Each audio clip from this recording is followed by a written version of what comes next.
When looking at the landscape of watchmaking, many of the most popular models came from the mid-20th century.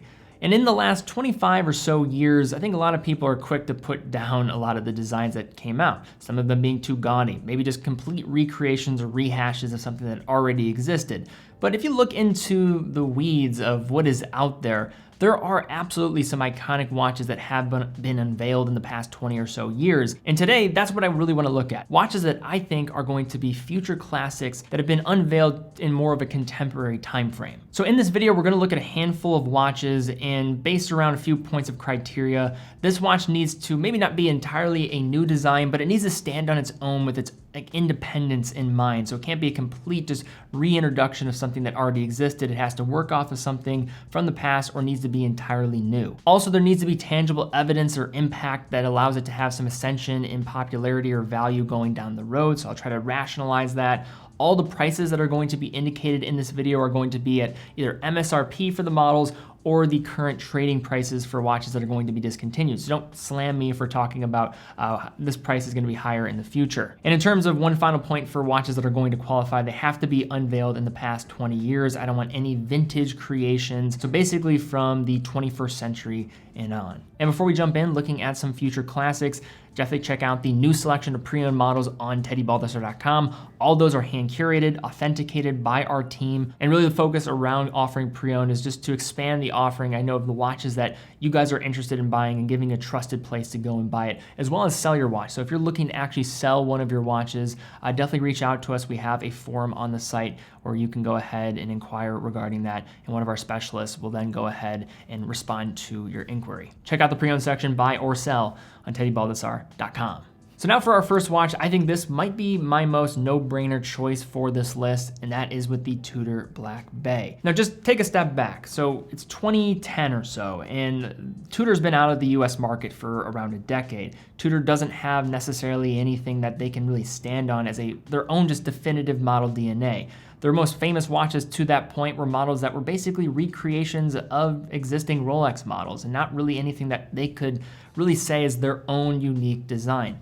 But that all changed in the announcement of the Tudor Black Bay in 2012, as well as the Tudor Pelagos. But if you have to look at the model that really allowed Tudor to ascend to new levels, it is the Tudor Black Bay without question. And we can talk about whether we're talking about the traditional Black Bay in the 41mm case or the Black Bay 58.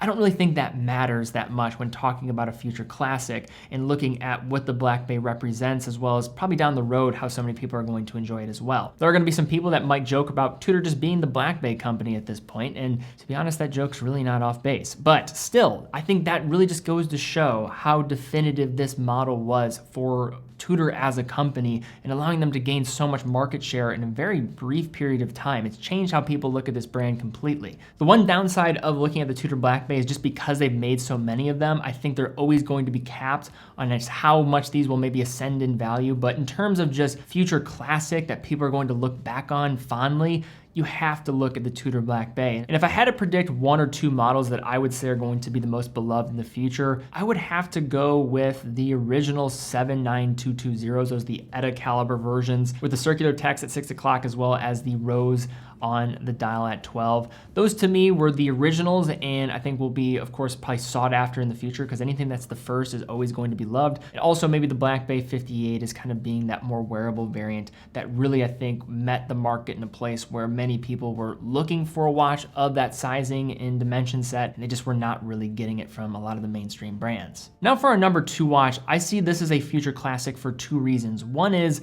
it became the entry-level mechanical watch that was kind of the definitive picture of what many people considered when they looked at the brand, at least from that entry door perspective. It's not from the entry door perspective anymore because people, of course, are very fascinated with this watch and the pre-owned prices have gone up. But the other reason why I think it's reflective is because it becomes a picture of what this watchmaker is about, but also it's almost become a picture of all of the rise of independent watchmakers that we've seen in the last 5 to 10 years. It took a while to get there, but the watch I'm referring to is the Chronomet Bleu from FP Journe. So when this watch was first unveiled in 2008, it really was, again, that three-hand traditional mechanical watch from FP Journe and was priced appropriately, $20,000. And how that one was stacking up against a lot of the entry-level mechanical watches from, say, like the Big Three or from the likes of Lange, and what they were delivering from their entry-level perspective of, say, dress watches, this one stacked up well, and many people were saying that this was one of the best values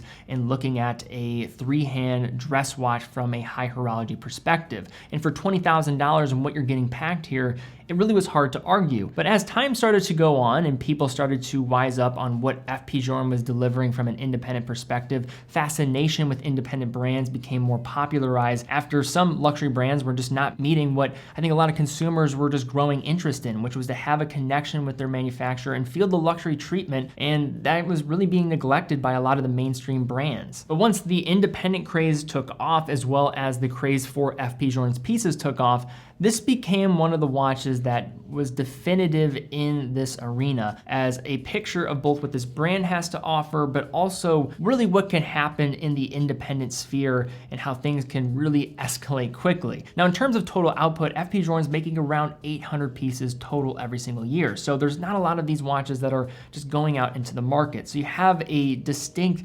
creation and tying it to a watchmaker that is still alive and one of the best in all of the world. Some people don't like this watch, but I think even the people that don't like this watch can't put down what it represents, both for the brand itself, but also for independent watchmaking. The blue dial is unique and has this mirrored lacquer finish to it that is unlike anything else you're going to find in the market. The tantalum case and just the use of that material with the blue is very unique. This is still an incredible movement to look at. 18 karat gold. You have the isolated gear train that's going to actually hide and go around the dial side, so you have an isolated view of the components and these like deep rooted channels where you can show off that high level finish. The watch in terms of trading right now is around $80,000 to $100,000, which is, I have to admit, pretty crazy. I am a huge fan of this watch, so I have kind of a soft spot for it. But for most people out there, this is complete insanity. But I think there's no doubt about it. This watch is probably only going to continue to go up and be more sought after. And keeping in mind that FP Journe is still making watches to this day, imagine if this thing was discontinued. And even with those numbers, I think this watch is only going to continue to go up. It's going to be a future classic. It's going to be something, I would imagine, how people look at Dr. George Daniels' pieces in some way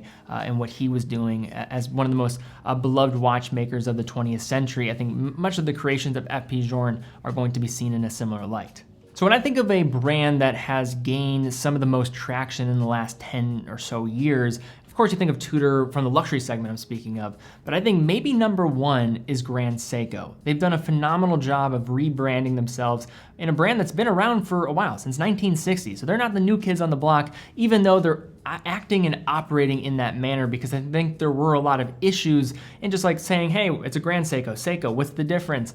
But a lot of that got put to rest when the release of this model came to the forefront, and as with the SBGA 211, or known as the Grand Seiko Snowflake. Now, there were earlier iterations of what the Snowflake was going to be, and the first one was going to be released in 2005 with the SBGA 011.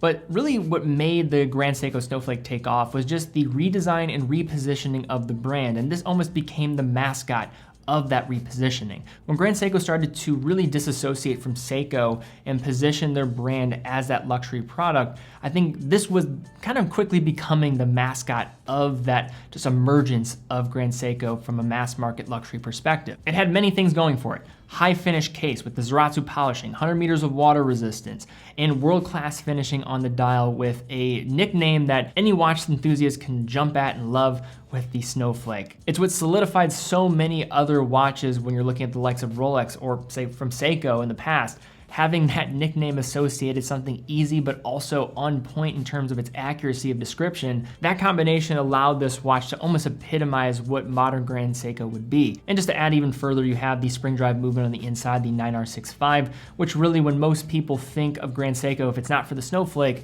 it's with this movement and the technology, and I would recommend checking out my video where I talk more about this. But when I think of Grand Seiko and kind of the modern approach, or just I would say reputation that this brand has, I think a lot of that needs to be attributed to what the Snowflake was able to offer up and being that first model that kind of went mainstream for them, and certainly will be a future classic. So now going from Grand Seiko to Seiko is a totally different segment of the market, going a little bit more affordable here.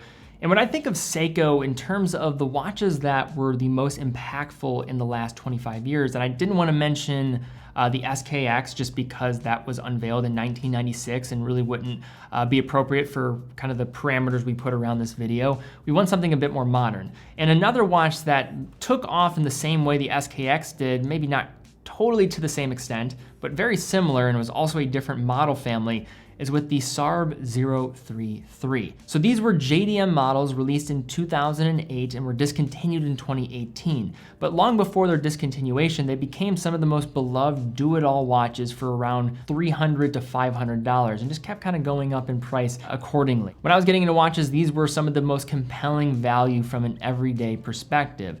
And at the time of them getting discontinued in 2018, you could still get them quite regularly around $400 to $500. Now, a lot of these models are jumping up closer to $1,000. You have the Sarb037, which is the salmon dial version, going for $3,000. They're all coming with the 6R15 movement on the inside. But these are watches that when you look at the evolution of the online watch community, these certainly have to be some of the models that make the most sense when you're looking at Seiko. Also, the fact that these are discontinued models, I think people are going to really look after these. And it seems like Seiko, for the most part, they're not prioritizing going after like a recreation of this for the US market and other markets around the world. It was almost just a find through forums and just online outlets that allowed this watch to transcend to new heights. It was never really intended to be what it became because it was just made for the Japanese market. But similar to the SKX, this is one of those models that when I was getting into watches was certainly one of the most popular talked about watches for around $400, $500, and for good reason. Still to this day, it's a great watch, it's a great looking watch, and it is maybe the epitome of versatility for the price. So now getting back to that point when you're talking about watches and really where they became the most popular and the designs that really dictate what is popular even now, you look back to the mid-20th century. But whenever there's a watch that can come along and just totally take a new perspective, which is actually very hard to do, you're talking about a limited canvas of a watch, it has an intended purpose in terms of telling the time, it's hard to really reinvent the wheel. And I don't want to say this watch goes that far of reinventing the entire concept of what a watch should look like, but it's as close as you're going to find from a modern watchmaking perspective. And even if this watch isn't for you, I think this is almost a watch that you can't just put down because it demonstrates a brand that is willing to try something new. And in watches, that's incredibly refreshing. And for this, I'm talking about the Bulgari Octofenisimo. This watch from the top to the bottom down is one that is completely different than the norm. The bracelet, the faceting of the case, the material and how it's composed, but also I think the most important thing is just how slim this watch was. In 2017, when they introduced the automatic micro rotor version, coming in with that movement, that BVL 138 caliber with a thickness of 2.23 millimeters of thickness and an overall thickness of under 6.5 millimeters for the entire case, this was a marvel in a lot of ways. Now, if you're talking about maybe the depiction of what you want to talk about avant-garde watchmaking should look like, this would be probably in the dictionary next to that word when looking at what would be the perfect representation of it. This watch is strange. It feels like a piece of jewelry to some people. It might just feel like a bit sterile and thoughtless in terms of some of the charm that comes with certain watches, but I don't see it that way. I see this as an expression of creativity in modern watches that often neglects that very idea. And although for many people this is just not going to be for them, you can't dispute that this is a distinct, different watch in a world of watchmaking that is so about just doing the same thing over and over again. I could still see this watch being beloved by many collectors in the future, even though it's going to be a design style that's not going to be for everybody. But the fact that it is new and distinct, and it's also going to be reflective of the era of watchmaking in which it inhabited, I think for that reason, I could see this one becoming a future classic and is one of the rare instances in the last 10 years you have a watch design that is refreshing and new. And now for our next inclusion in this list, we have one that I was not a fan of when I first saw this watch, but it was because I didn't really appreciate it fully for what it was delivering just because I was simply ignorant. Now, I do have a video looking at this watch, and the watch I'm talking about is the Rolex Sky Dweller. So when you first look at this watch, you just see a larger Datejust with some unorthodox finishings to the dial and just a large look at me fluted bezel. That's on the surface what this watch kind of brings forth, but I think this is one of the most misunderstood watches that Rolex currently makes. It was released in 2012, 20 years after the previous new edition or model family with the Yachtmaster in 1992, and it represented kind of the changing dynamic of what was Rolex at the time, as well as just the entire industry and norms of the period. Not to talk like 2012, a totally different world, but in watches it kind of was. Its 42mm case was a bit blingy for some people out there, but when you get your hands on this watch for the first time,